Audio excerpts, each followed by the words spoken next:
সিরাজগঞ্জ উল্লাপাড়া ছাত্রদল ও ছাত্র যুবলীগের ধাওয়া ও পাল্টা দেওয়া আক্রমণ করে আওয়ামী লীগের বাসভবন, নেতাকর্মীদের আক্রমণ।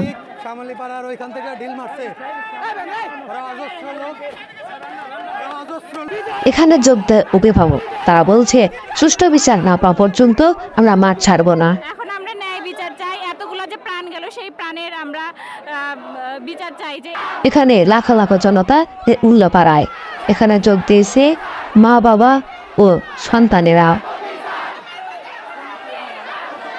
উল্লাপাড়া আওয়ামী লীগের বাসভবন ভাঙচুর ও ঢিল ফেল করে ছাত্রদল, ভাঙচুর করেন সব একত্রে মিলে।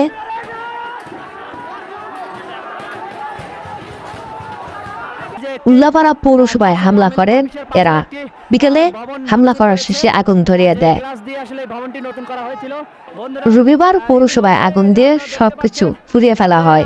পৌরসভার কর্মচারী শুধু যান বাঁচিয়ে বাড়ি ফিরে এসেছে, তাদের মুখে ভয়ের ছাপ।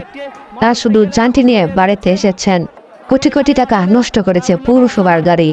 মেয়র কোথায় পালিয়েছে এখনো জানা যায়নি।